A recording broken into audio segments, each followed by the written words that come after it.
Gambling has a lot more visibility than it used to.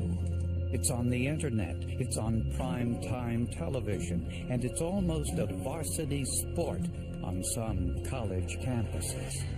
But several young men learned the hard way that gambling can put your money at risk, and sometimes your life.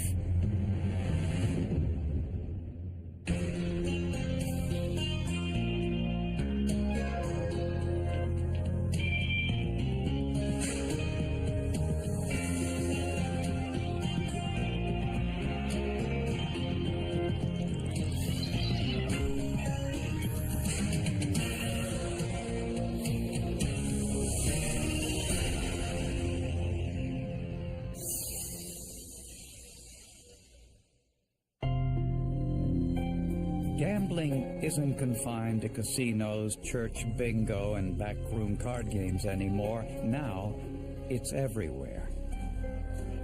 There are poker tournaments on the computer.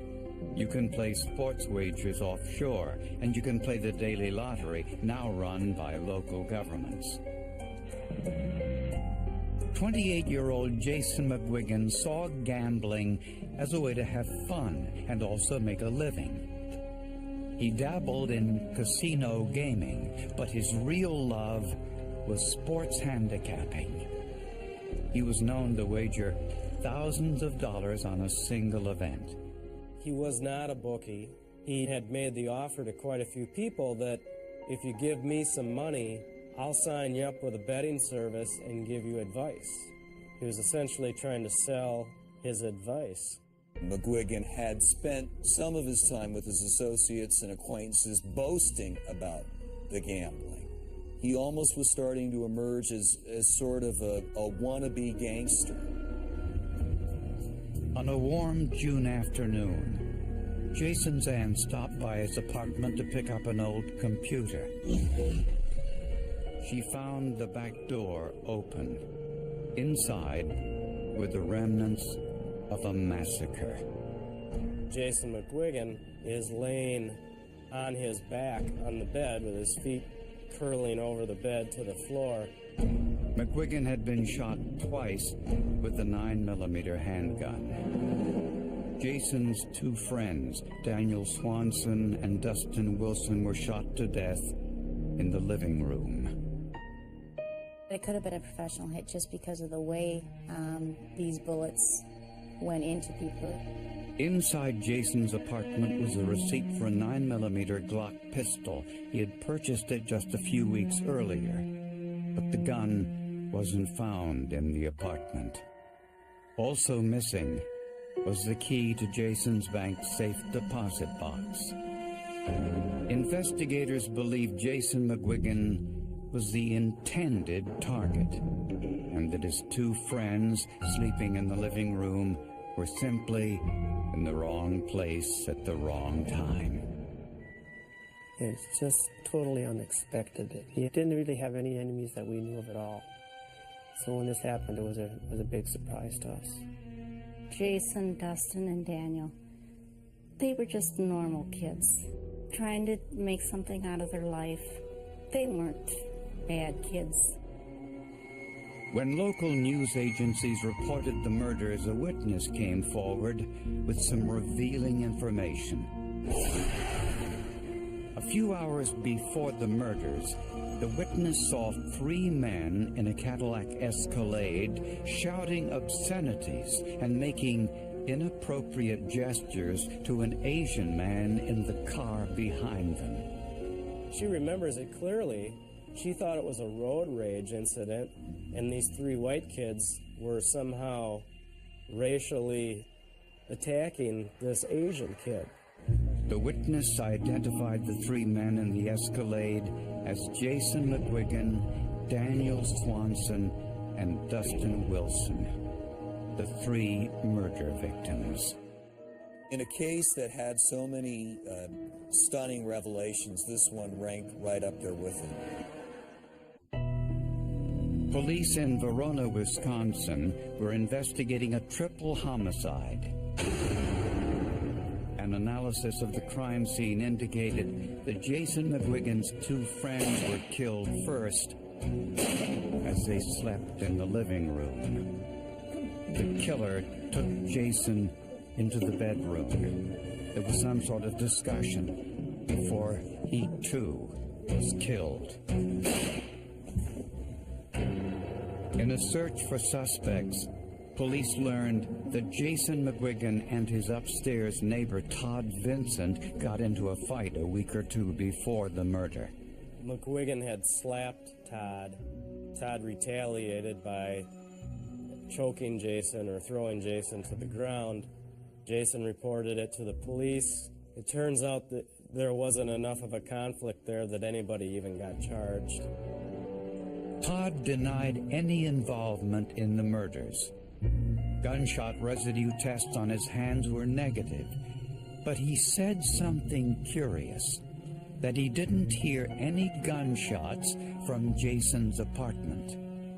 Ballistic experts say that's not necessarily unusual. If they don't expect to hear a gunshot, when they do hear something, they'll interpret it some other way. Next, police started to run down the vehicles parked outside Jason's apartment. One was Jason's Cadillac Escalade. The other was a red Toyota, one of two vehicles owned by Jason's friend, 19-year-old Mark Wu. He was from Taiwan, the son of a wealthy businessman, and an honor student at the University of Wisconsin. When police tracked him down, Mark Wu was in New York City and about to board a plane to Taiwan to visit his family for the summer vacation. Mark said he left one of his two cars in Jason's parking lot because it was safer than parking in the city. Wu had a residence downtown in Madison, and parking down there is very difficult, and he had a number of vehicles. And so by keeping one out at the Jason McGuigan's residence in Verona, you didn't have to worry about parking tickets. On the night of the murders, Mark Wu said he was in his apartment in Madison, Wisconsin, and spent the night alone. But Mark's cell phone records indicated he was in Verona, about 30 miles away from his apartment, which is where Jason McGuigan lived. Wu makes a call at 8:16 p.m. and it hits the Verona Tower. Verizon tests show that any cell phone call that hits Tower 165, the Verona Tower, is basically going to be confined to someone that's within the city limits of Verona. He didn't really give a good explanation on why he had lied, but the gist of it was that he didn't know anything about these murders, and he just thought that he should have basically an alibi. And Mark Wu had no history of violence or erratic behavior. Mark Wu was about as unlikely a suspect in a triple homicide as you're going to get. His yearbook entries, his classmates, former teachers, there wasn't really a sense of Mark Wu being a person who had been in trouble. I'd say naive, helpless, really nice guy. I was laughing out loud when the FBI suggested that he could be in a gang or something. But police found evidence that Wu and McGuigan were both involved in gambling. We learned that Mark Wu, through his family, it appears primarily, had resources. So he had money to burn. 5 days before the murders, Mark Wu gave Jason McGuigan a large sum of money to bet on a professional baseball game. One game in particular was the Major League Baseball game, Pittsburgh versus Cleveland. That game happened to go 15 innings and lasted about 5 hours. Mark Wu used his cell phone to call a sports betting service that night to find out which team won. The pitcher takes the sign, winds up. The pitch, it's in the dirt, past the catcher. The runner from third is heading home, and there's the throw. safe. The game ends on a wild pitch, and Pittsburgh wins 7-6. I don't believe it. For the second night in a row, Pittsburgh wins in 15 innings. According to friends, when Mark realized that he won, he couldn't contain his excitement. Woo is ecstatic. He's screaming. He's excited. 17 grand. I won 17 grand. When Mark Woo asked Jason McGuigan for the $17,000 he had won, he learned for the first time that Jason never placed the bet. Jason reacts to that by pulling his newly purchased Glock pistol out of his pants, waves it at him, and says, "Shut the f*** up." There is, in fact, no bet placed. Nothing documents that Woo had any money put down. Jason did not have any money put down. So this bet is completely a false bet. Why Jason didn't place the bet is unclear. Either he forgot or decided to pocket Mark's money instead. Regardless, this gave Mark Woo 17,000 reasons to seek revenge. Investigators now suspected that Jason McGuigan was murdered because of his gambling activities. In Jason's personal files was evidence he placed bets through Olympic Sports, an offshore betting agency in the Caribbean. He would call in and they would tell you the lines, the spreads, and what the picks were on those games, and he would then place bets on those. Gambling agencies set up shop outside the country to circumvent U.S. law enforcement.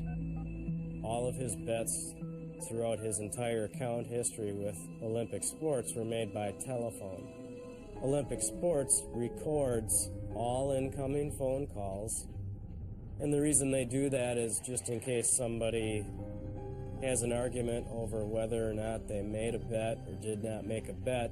They've got some kind of proof to back up what happened. When police listened to the tapes, they heard someone else on the phone with Jason. Win 100 on the win. Okay. I'll place my bet on. The voice sounded like Jason's friend, Mark Woo. And it was clear that Woo was also betting big on sporting events. You have Jason actually taking over, grabbing the phone in some manner, because you can hear the voice change on the tapes. You can also hear him in the background telling Woo what to do. So you can see that McGuigan is really sort of the mastermind behind any of this gambling that's going on. I'd like to know who the pitchers are for the baseball game Atlantic at New York. No, Atlanta Braves. Yeah. Should be Maddox and Glavine. Maddox and Glavine? Yes, sir. I'll place my bet on Risk. He bet on baseball, and he didn't know what he was doing. He didn't know pitchers' names. He didn't know team names. He didn't understand the odds. He really had no idea what he was doing. An investigation into Mark Woo's finances revealed a telling piece of information. When we began to discover that Mark Woo had, over a 4 or 5 month period, drawn more than $70,000 out of his bank account, that Mark Woo was telling investigators that he, at one occasion had dropped $15,000 on a single bet.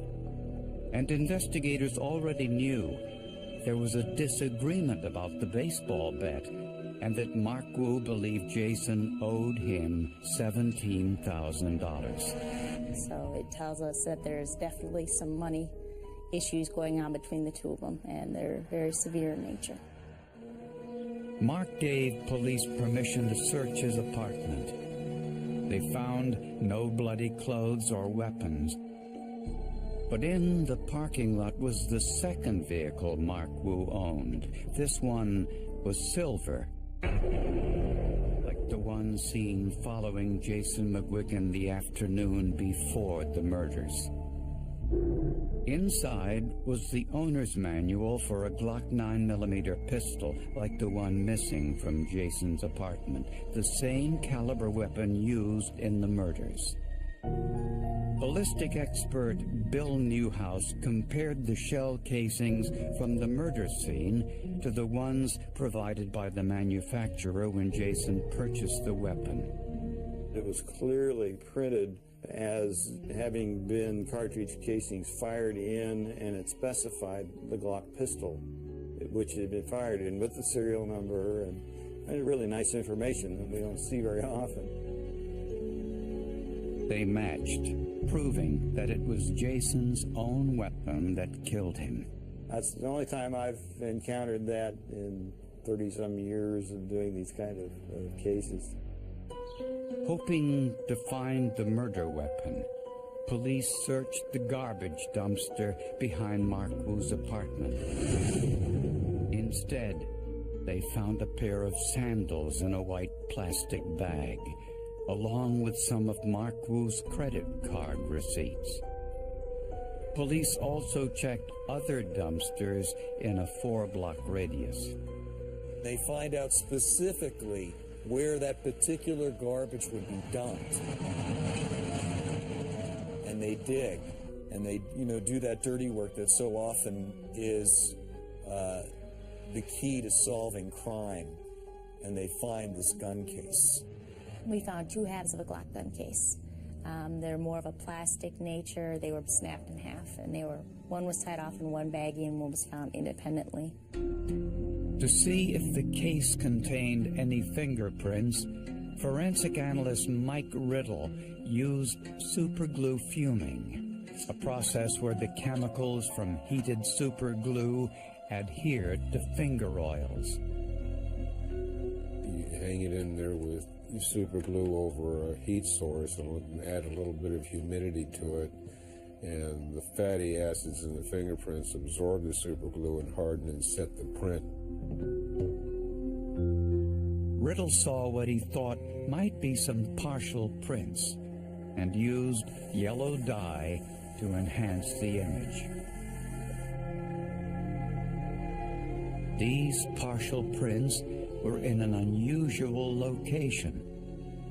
They were in one of the corners in a curved portion of the gun case, partially covered by the foam rubber that was in there. Had I not removed the foam rubber, I probably would not have been able to develop these prints using superglue. The prints belonged to Mark Wu. And on the sandals from the garbage dumpster, scientists found tiny, mist-like droplets of blood. I knew that size was indicative of the application of what I would term a high-energy application of force to the blood source. That's consistent with the bullet impact, of course.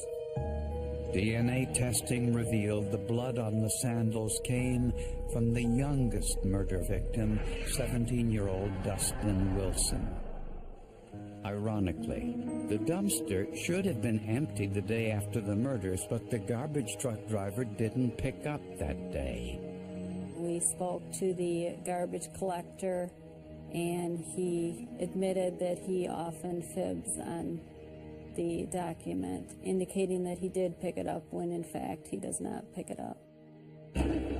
Mark Wu was arrested and charged with 3 counts of first-degree murder, but he would never be convicted.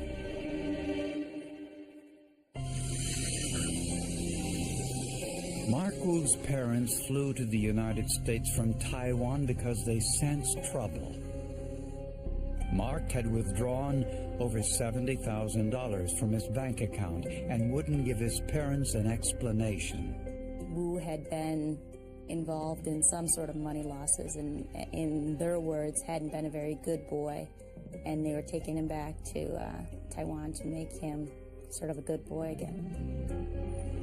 Prosecutors say Mark Wu tried to collect the $17,000 Jason McGuigan owed him for the baseball bet. He wanted to deposit this money into his bank account to placate his parents. But Jason didn't place the bet, so he refused to pay. Around 3 p.m. on the day of the murders, a witness saw Jason McGuigan's friends threaten Mark Wu, angry apparently because Wu had been following them. Later that night, around 8 p.m., Mark broke into Jason's apartment, but Jason wasn't there. So he stole Jason's 9mm Glock pistol. Then called Jason, asking him what time he was coming home.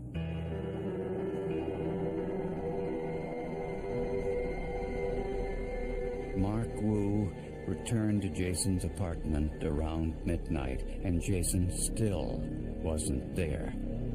Instead, Jason's 2 friends were in the living room, asleep, the ones who harassed him a few hours earlier. Mark Wu killed them to eliminate potential witnesses. In doing so, he got Dustin Wilson's blood on his sandals. Jason didn't come home until close to 2 a.m., and Mark was waiting for him. Again, Mark demanded his $17,000, but Jason didn't have that kind of money in his apartment. In desperation, he handed Mark the key to his safe deposit box.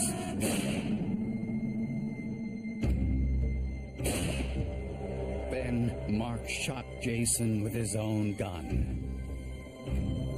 No one knows what Mark did with his bloody clothes and Jason's gun. He threw the gun case containing his fingerprints in a garbage can a few blocks from his home. He put his bloody sandals in a garbage bag and tossed them into the dumpster behind his apartment with the identification provided by his credit card receipts.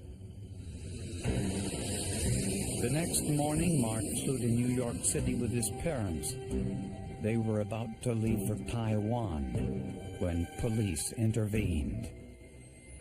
He's holding a plane ticket to Taiwan, a country that does not have an extradition treaty with the United States. If Mark Wu gets to Taiwan, Mark Wu never becomes the criminal defendant in this triple homicide. But the day before the trial, there was a stunning development. Mark Wu hanged himself in his jail cell. He's about to be essentially humiliated in the public. His parents are going to find out what he did. He's 20 years old. He's going to prison for the rest of his life. He killed these 3 boys to try to cover up what he had done with all his parents' money. Then he had to kill himself again at the last minute to cover up what he had done and not face the truth. As a courtesy to the victims' families, prosecutors laid out their entire case just as they would have presented it to the jury. And the science left no doubt there would have been a conviction. We gave what would have been an opening statement or a closing statement to these family members and went through the evidence we had so that they knew we took care of their family members, their friend's killer, that this was the right person, there's not somebody else out there. To me, they showed that Wu was guilty, and it was one of the better things that they ever could have done for us, short of us having an actual trial. The DNA, the spatter, the shell casings, and the fingerprints are all what really wrap up this case and take it from a circumstantial case to a case that's proven by forensic evidence.